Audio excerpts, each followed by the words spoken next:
Bonjour, nous en avons tous un, vous comme moi, jeunes ou vieux, et nous l'avons depuis notre naissance et nous l'aurons encore à l'heure de notre départ. De quoi est-ce que je vous parle, vous demandez-vous? Eh bien, je vais vous donner un indice. Les scientifiques et les sportifs disent que là se situe le centre de gravité, le point d'équilibre de l'être humain. Vous avez trouvé de quoi il s'agit? Bon, alors un dernier indice. La chose en question se trouve plus ou moins à mi-hauteur de chacun de nous. Voilà, je crois que vous avez deviné. Il s'agit bien de notre nombril, ce que certains appellent aussi notre bourrillon. À ne pas confondre évidemment avec le bourgeon du même nom qui est situé à la base d'un sarment de vigne. Bref, aujourd'hui, je veux vous parler de notre nombril. Or, voyez-vous ce qu'il y a de paradoxal avec cette partie de notre anatomie, c'est que le nombril symbolise d'une part notre ego, notre personne, mais qu'il évoque aussi ce cordon qui nous a un jour reliés et nourris, ce cordon de vie et d'amour. Alors, sans que nous en soyons forcément obsédés ou qu'il soit le centre de nos préoccupations, le nombril nous rappelle que nous sommes tous nés d'une rencontre et destinés à la relation. Mes amis, cela parce que l'amour de soi et l'amour de l'autre sont notre équilibre véritable. Au chapitre 12 de l'évangile de Marc que nous venons d'entendre, les pharisiens adressent à Jésus une question piège. Où, demande-t-il, se situe le centre de gravité de la Torah? Autrement dit, quel est le principe qui résume et qui dépasse tous les autres? Selon la tradition juive, la Torah, la loi, comprenait 613 commandements. Alors, lequel choisir? Lequel le plus important? En fait, en lui posant cette question piège, les pharisiens, les scribes, forcent Jésus à donner une impossible réponse, un peu comme si on demandait « Mais il faut aimer davantage son papa ou sa maman ?» Familiers des évangiles, les chrétiens connaissent la réponse de Jésus.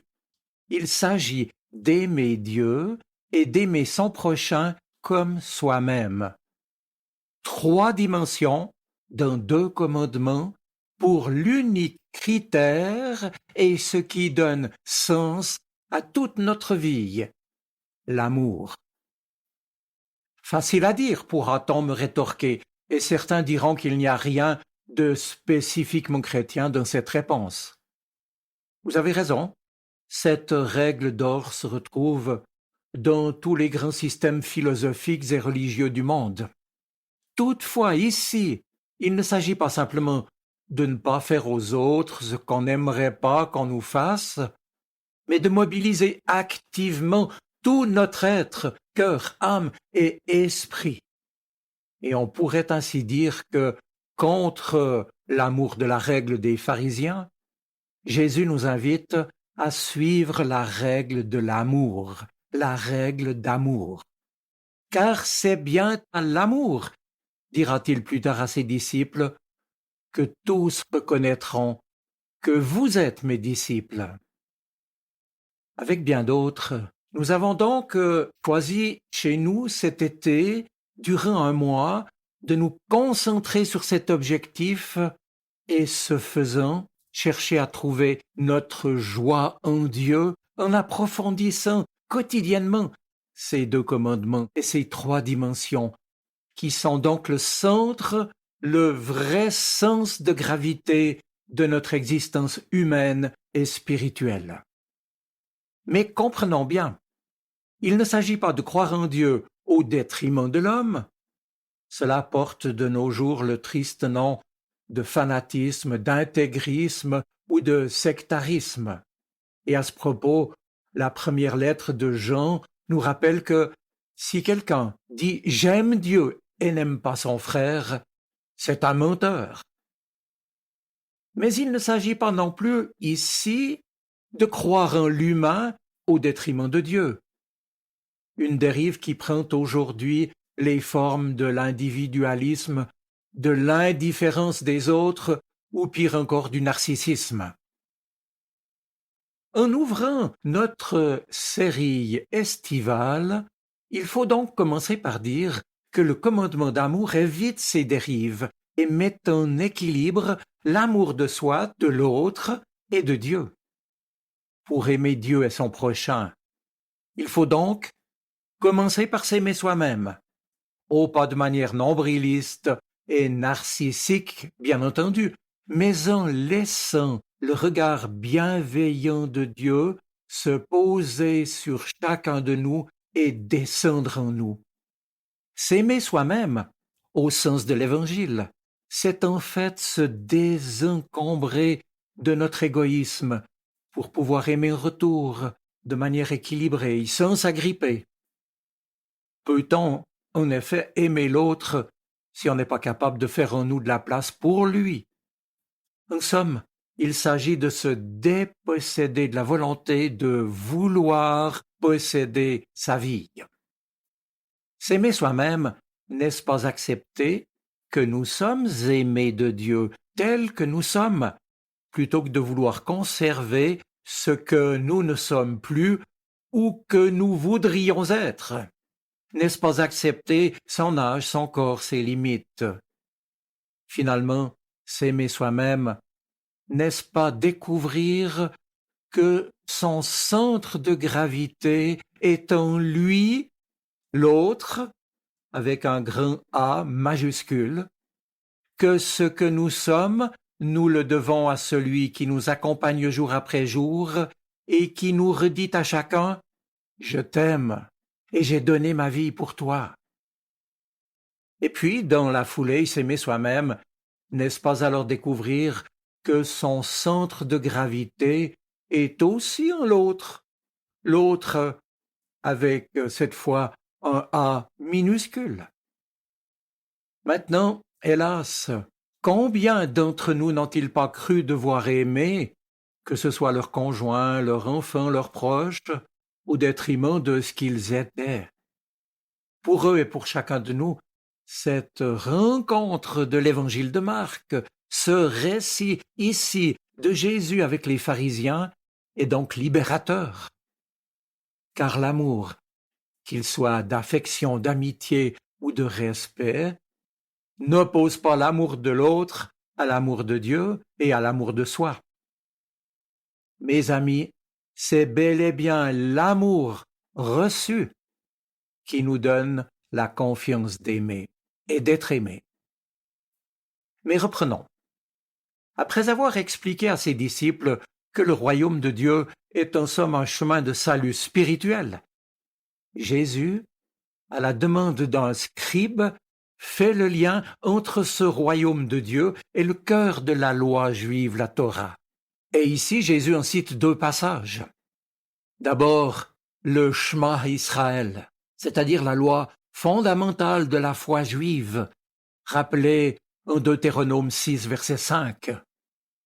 Écoute Israël, le Seigneur notre Dieu est l'unique Seigneur.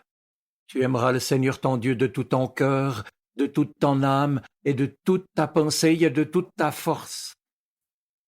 Et puis, Jésus y associe le commandement de l'amour du prochain qui se trouve, lui, dans le livre du Lévitique au chapitre 19. Tu aimeras ton prochain comme toi-même. Dès lors, mes amis, pour bien comprendre la force de ce double commandement et de ces trois dimensions dans la bouche de Jésus, il nous faut en préciser les trois directions que Jésus met ainsi en avant. D'abord, écoute Israël, le Seigneur notre Dieu est l'unique Seigneur. Oh, cette phrase pourrait vous apparaître anodine comme une simple introduction, une simple information sur Dieu pour signaler qu'il n'y en a pas d'autre. Mais en réalité, c'est déjà bien un commandement. Il s'agit de réaliser que Dieu est notre Seigneur, le maître de notre vie et la source de notre véritable bonheur et de la réussite de notre existence. Pour cela, il faut bien sûr s'arrêter, prendre le temps de relire notre vie à la lumière de cette question qu'il nous pose encore aujourd'hui. Dieu est-il réellement le seul Seigneur dans ta vie, dans ma vie? Ou bien laissons-nous, avant lui, de nombreuses choses être prioritaires par rapport à Dieu? Le confort, l'argent, le pouvoir, l'honneur, la sécurité, que sais-je? Il ne s'agit donc pas là de la part de Jésus d'un commandement moralisateur ou culpabilisateur, comme pour réprimer nos désirs terrestres, mais d'une vraie invitation à faire en sorte que ce que nous sommes, ce que nous possédons et ce que nous vivons soit vraiment au service de l'amour. Tant mieux si quelqu'un désire prendre des responsabilités dans la communauté, tant mieux si quelqu'un a le don de diriger, de faire ceci ou cela, tant mieux si quelqu'un a de l'argent et sait le faire fructifier, mais tout cela à condition que ce ne soit pas pour son unique profit, mais pour faire le bien autour de lui, en d'autres mots, pour aimer. Pour cela, il faut donc mettre Dieu en premier. Et puis, Jésus rappelle alors l'essentiel. Tu aimeras le Seigneur ton Dieu de tout ton cœur, de toute ton âme et de toute ta pensée et de toute ta force. Autrement dit, mettre le Seigneur à la première place dans sa vie, c'est toujours le résultat d'un choix et d'un combat spirituel. D'où l'insistance de tout ton cœur, de toute ton âme, de toute ta pensée et de toute ta force. Aimer, ce n'est pas seulement une attitude passive qui consiste à se laisser envahir par un sentiment amoureux ou d'affection. C'est un engagement profond qui est donc ici exprimé par 4 éléments: le cœur, l'âme, l'esprit et la force. Et vous le savez sans doute, le cœur dans l'Évangile, c'est le siège de la volonté et des projets. Aimer Dieu de tout son cœur, c'est en somme avoir la disposition intérieure pour être disponible pour accueillir, et aimer Dieu pour écouter et mettre en pratique sa parole. L'âme, maintenant, dans l'Évangile, c'est le siège des désirs, du caractère et de la personnalité. Aimer Dieu de toute son âme, c'est s'engager de toute sa personne en engageant ses désirs. Ensuite, l'esprit, c'est ce qui passe par l'intelligence. Aimer Dieu de tout son esprit, c'est chercher à comprendre Dieu et son plan d'amour pour chacun de nous et pour tous les hommes. Enfin, la force dans l'Évangile, ce sont bien sûr toutes les capacités physiques, mais aussi psychologiques que l'on engage pour aimer Dieu. C'est prendre sur soi, faire par exemple l'effort de se lever plus tôt le matin pour prendre le temps de lire la Bible et prier, pour rencontrer Dieu, pour placer sa journée devant lui, pour la vivre ensuite avec lui et pour lui. C'est aussi prendre le temps d'accepter de rencontrer les autres. Bref, aimer Dieu, ce n'est pas seulement un sentiment que l'on ressent, mais c'est d'abord un choix, une décision. C'est choisir d'intégrer sa relation avec Dieu comme la source bienfaisante de notre vie, en engageant notre volonté, notre être profond, notre intelligence et nos forces vives. Alors, voici le complément indispensable que nous rappelle Jésus. Tu aimeras ton prochain comme toi-même. Et l'on comprend ici que le lien que Jésus fait entre cet amour de Dieu et l'amour du prochain nous garde de tout idéalisme ou de tout nombrilisme dans la vie chrétienne. Il n'y a pas de véritable amour de Dieu sans amour du prochain, et il n'y a pas de véritable amour du prochain sans amour de Dieu. Il y a un lien indissociable entre l'amour de Dieu et l'amour du prochain. C'est le cœur de l'Évangile. C'est dire en d'autres termes que l'amour du prochain est le lieu de vérification de l'amour de Dieu. Celui qui dit « j'aime Dieu » alors qu'il a de la haine contre son frère ou sa sœur est un menteur, nous est-il déclaré en Jean 4, verset 20. Celui ou celle qui pense être un chrétien engagé, mais qui n'accepte pas de passer du temps avec ses frères et sœurs, de les supporter dans le sens de porter avec eux ou avec elles, ne peut pas prétendre être fidèle au Christ. Et inversement, il est vrai qu'on n'a pas besoin d'être chrétien pour aimer les autres. Mais l'Évangile nous montre que l'amour du prochain, pour se déployer au maximum, comme un don mutuel exercé de tout cœur, de toute son âme, de tout son esprit et de toute sa force, a véritablement besoin d'être enraciné en Dieu et nourri de la relation avec lui jour après jour. Voilà, mes amis, s'il en est ainsi, profitons de cet été pour en approfondir les différentes manières d'aimer. Car lorsque l'amour sera tendresse dans notre vie, aimer Dieu de tout son cœur, tout en s'aimant soi-même, consistera encore à trouver en lui notre point d'appui. Et puis, lorsque l'amour sera amitié dans nos rencontres, aimer Dieu de toute notre âme et s'aimer soi-même consistera aussi à faire en nous de la place pour l'être aimé à nos côtés, en réservant une même attention à son épanouissement, tout autant qu'au nôtre.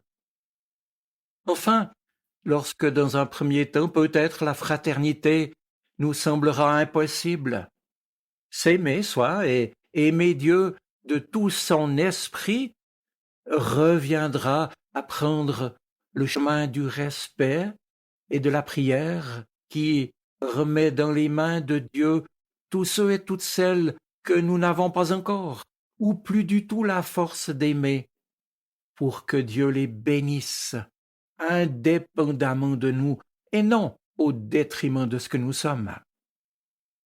Nous avons donc un mois pour aimer, l'essentiel. 30 jours devant nous maintenant pour que cette règle d'amour, et non l'amour de la règle, soit notre guide, notre équilibre, notre centre de gravité, notre partage et notre joie. Donc pour aujourd'hui, demain et jusqu'au soir de notre vie. Soyez bénis. Amen.